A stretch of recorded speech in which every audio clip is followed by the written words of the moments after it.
and welcome to the Irish in the UK, and I hope you've enjoyed watching the Irish at home and abroad from 7 o'clock. Here's what's coming up on the show tonight. We'll be telling you a story about Kerry Firth, an inspirational young lady who was born blind and has achieved so much in her life so far. The Lenenshlume Library in Manchester first opened its doors in 1904 and was closed 2 years ago, but has found a new lease of life. But first up, we're off to Liverpool to catch up with Woolton Stutgart Football Club, who pride themselves in having underage football in every grade up to adult level. And we're off to see if we can find a budding young footballer.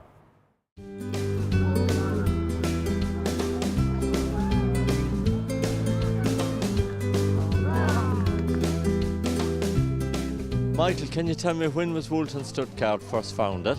Yeah, certainly. Woolton Stutgart were first formed, it was around 3.5 years ago when I got involved with the team. That's when we first started.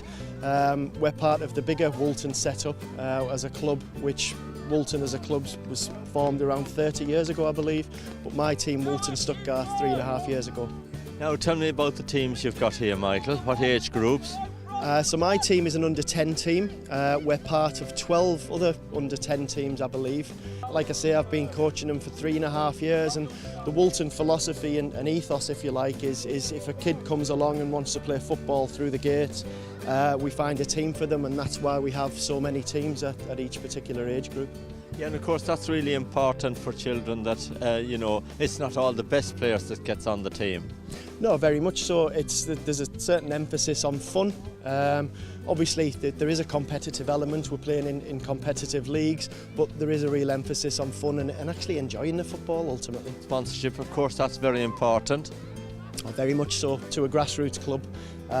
So we're sponsored by Eurogold, civil engineering groundworks company. They pay for our league fees in essence, and are also getting us new kits and that type of thing, equipment for the season. So, yeah.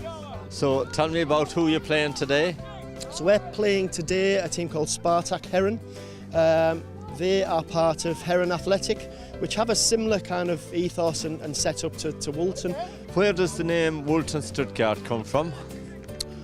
So Woolton obviously is part of the bigger setup that we're part of, MSB Woolton, MSB being MSB Solicitors who sponsor the club.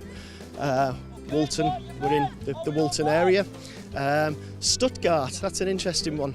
When we formed the under-10 section within the club, we were given a German kind of theme to create our teams by. And I got Stuttgart. I was hoping for Munich for obvious reasons, but I got Stuttgart instead, which is great. The only problem is on our Twitter handle, there's too many characters, so I've have to abbreviate it, but yeah.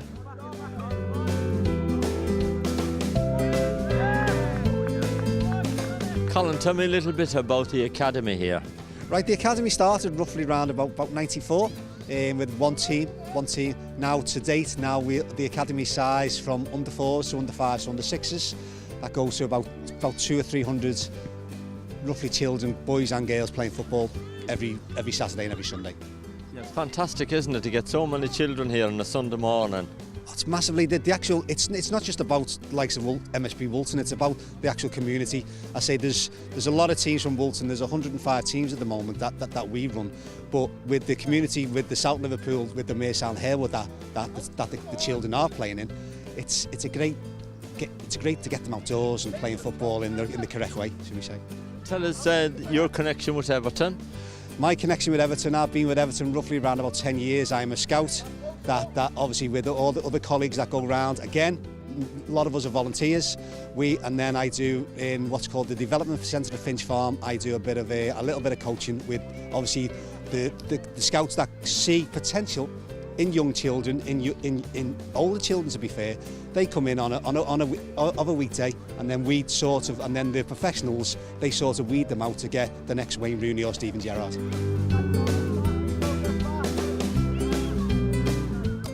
Ed, how important is it for young boys to be playing football here on a Sunday morning? It's It's important in various ways. It's great fun for a start, like, but you know, they're doing positive recreation activity. It's sport. They keep themselves fit. Part of a team. Makes them competitive. It's on so many levels. It's very important for them. Now, your young boy Ted, he's been involved here with the club for how long? 2 seasons now, and he loves it. It's great for him. He's a goalkeeper, and he loves playing here, and yeah, he loves it. And he's priding himself on keeping clean sheets, I believe. He takes clean sheets very personally, so yeah, if he lets a goal in, he won't be happy.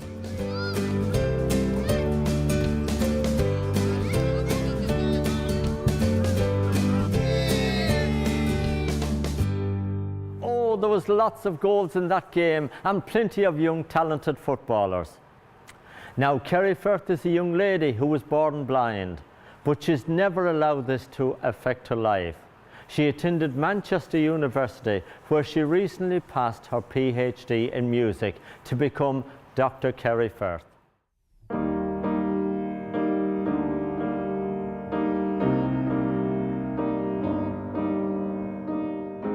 Kerry, can you tell me about your first class honours degree? So I got a music degree at the University of Manchester a few years ago. I can't even remember how, like 5 years ago. And that was that. And then I did a master's at the same university in music.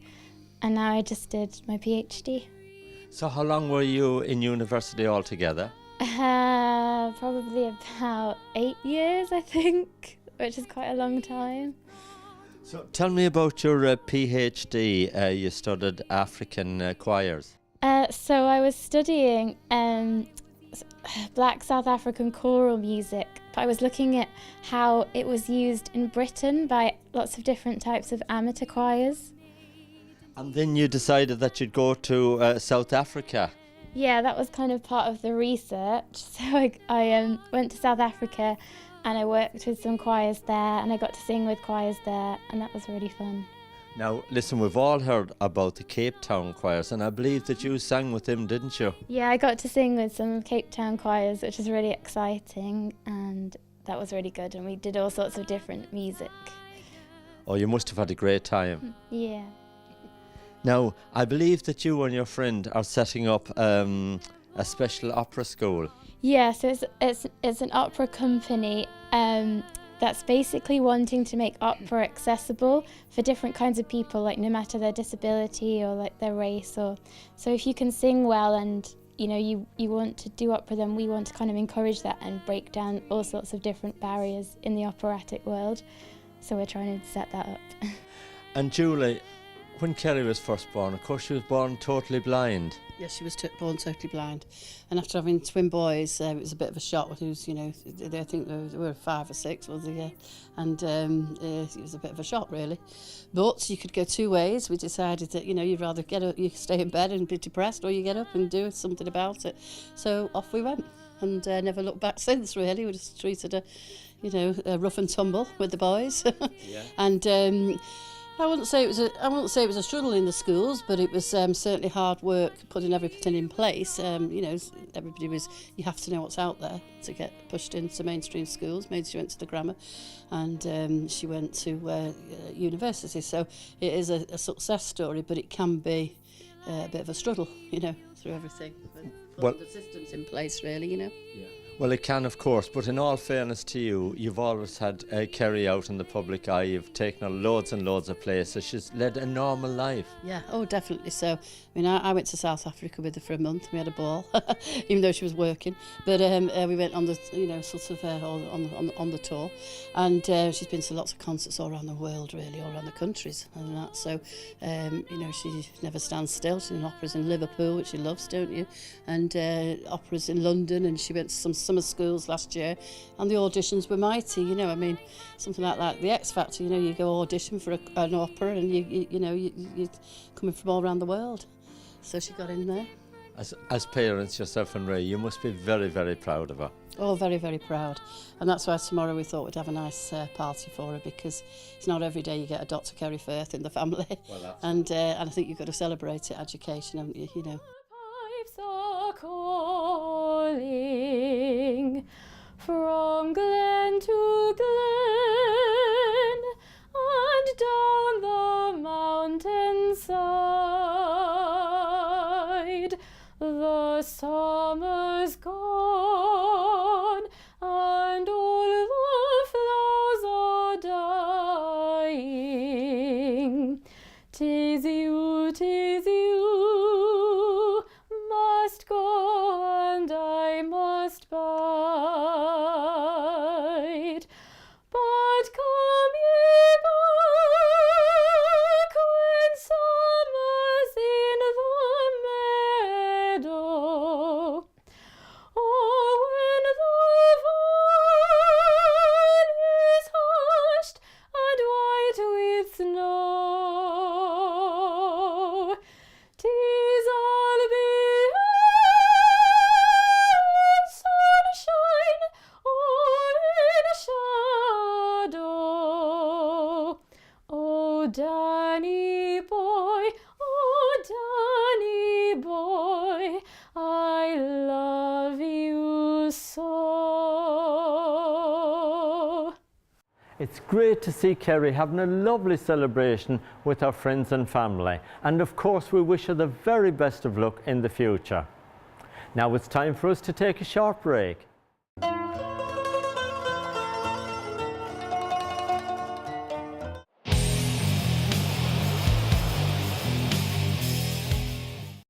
Welcome back. Now if you've got a story you'd like to share with us, contact me. The details are on the screen now. Now, Lenenshlume Library in Manchester first opened its doors in 1904 and was closed 2 years ago. Then a group of local people came together and with the cooperation of Manchester City Council reopened the library, and this is their story.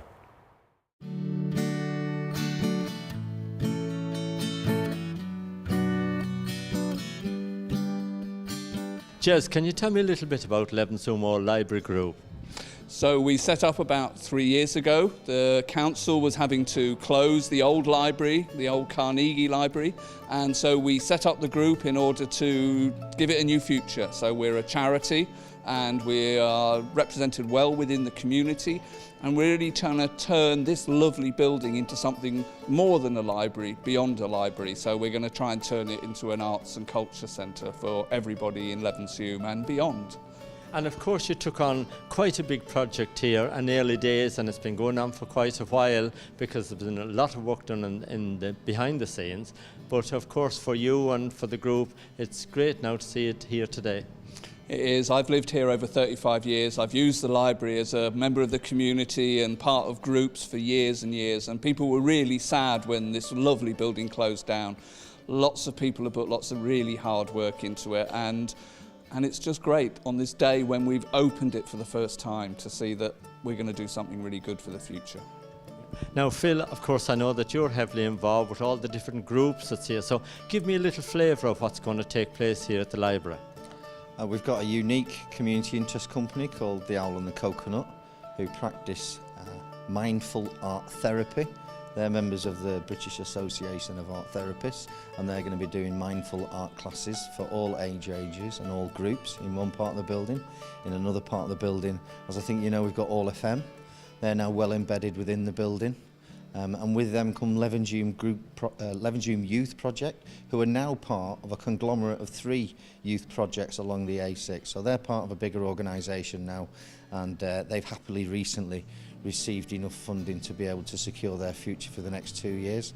And then in the main central part of the building will be all sorts of organisations from all over Lenenshlume and the surrounding areas doing all kinds of community activities, mostly art related, but anything that acts as a catalyst and that empowers people to do what they want to do in this building. That's what we want to do here. There's a historic recording project going on at the moment where people from all over Lenenshlume are bringing their photographs in today. We're going to scan them all and put them into an archive, and All FM are taking audio recordings. It's all about recording people's personal histories and they're linking up with an event that's happening on International Women's Day down at Arcadia, and again that's going to form an important online archive of the likes that Lenenslume's never had before, so that future generations will be able to go online and see what Lenenslume history used to be like, and people from Lenenslume, from all the different communities within Lenenslume, can all tell their stories and have them recorded for posterity.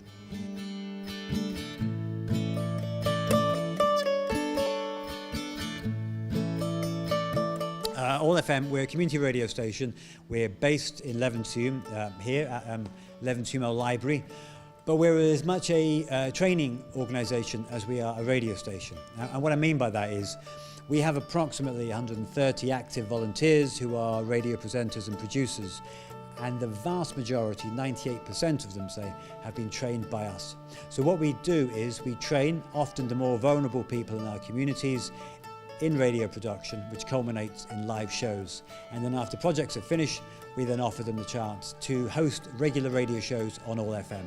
So our shows and our volunteers, what they tend to do is they, reflect the diversity of the communities that we broadcast to. So we have, for example, foreign language shows in Chinese, in Farsi, Urdu, Portuguese, Polish. We have shows for the Irish community, for people from a black and minority ethnic background. We have shows aimed at the LGBT community, the Irish community, women, older people at risk of isolation. So we have a huge range of shows ranging from talk, issue-based to specialist music, and these shows basically reflect the communities that we serve. What is going to mean to All FM to broadcast from a beautiful building, Lenenshlume Library? Well, being based here, it's like being part of a vision. So essentially we're partnering up with Lenenshlume Library, with the Owl and the Coconut and Lenenshlume Youth Organisation. All organisations that essentially exist to do good things. And that's why All FM exists. We exist essentially to use radio, to use arts, to use media, as a medium in which to affect positive change.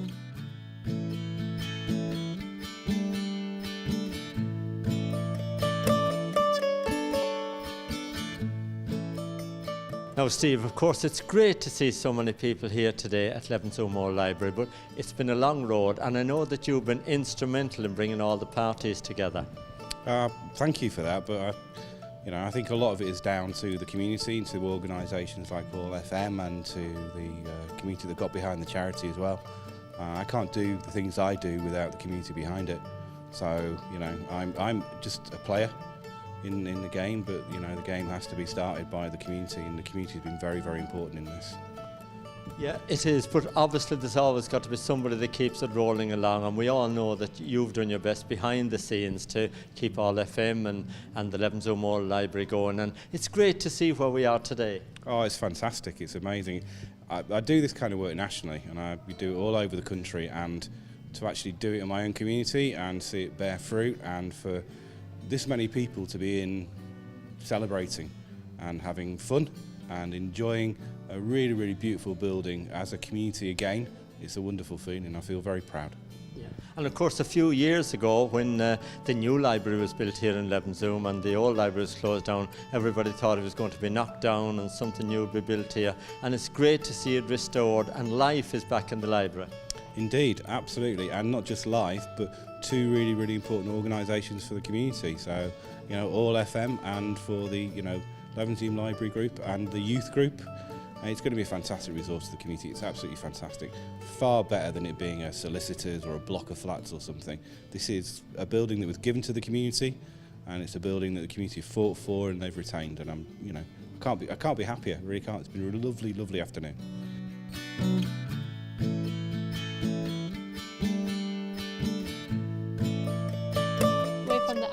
Coconut, and we're a community interest organisation, and we deliver workshops in mindful meditation, compassion and art making. Sounds very interesting, and of course I was looking at your notice board there earlier on. Now tell me about some of the things that you cover. So mindfulness is the key to everything we do, and compassion, it could be compared as two wings of the same bird. So you've got mindfulness is one wing and compassion is the other wing. So everything we do, the activities, they have that theme and that thread within them, starting from an 8-week mindfulness group, which is the one that's got the most evidence base for it, which is supposed to be just as effective for relieving symptoms of depression as antidepressants are. So it's a really useful tool for well-being. And then building on from that, there are groups like mindful gardening, mindful art making, mindful sewing, mindful photography. So lots of different kind of hobby type groups, all incorporating the theme of mindfulness. And of course, a lot of people these days, Karen, suffer from, depression and other things. So this will be really good for the community here.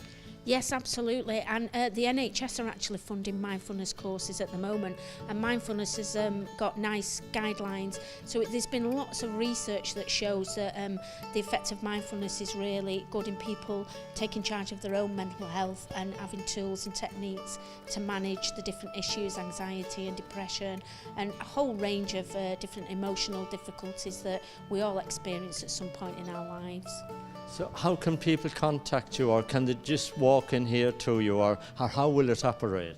So at the moment we're setting up our nest, so it's called The Nest, and it's here at Lenenshlume Old Library in the heart of Lenenshlume. And when we set up, we'll open the doors at the last weekend of April, sees the exhibition launch of Levy Life, which is what we're collecting old photographs of Lenenshlume for. They'll be all on the walls. That's April 27th, that's on in the evening. And then the Monday, that's when we open as the Mindful Art Centre, so we'll have a whole programme every day, things like yoga, mindful art, the 8-week group, an 8-week compassion groups. There'll be a whole timetable of things that people can come and choose to join in.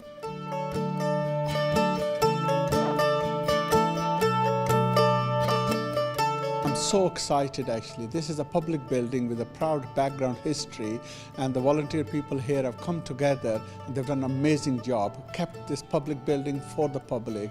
They already brought so many groups in to make sure there's a good use of it. So I'm proud of them, what they've done and what they've achieved in these very difficult times. We've got year after year cuts happening, which is forcing the council to sell some of these buildings. So they made sure that it remains public.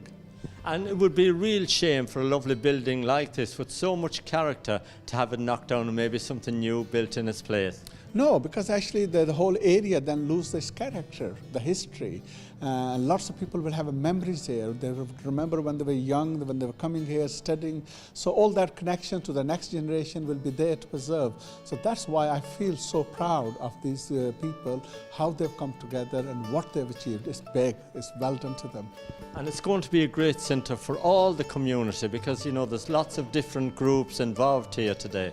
Well, Manchester is proud of this fact. Over 200 languages are spoken here.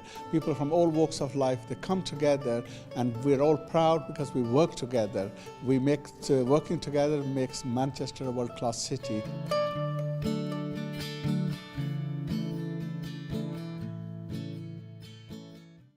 It's great to see the library, such a beautiful building, used to its full capacity.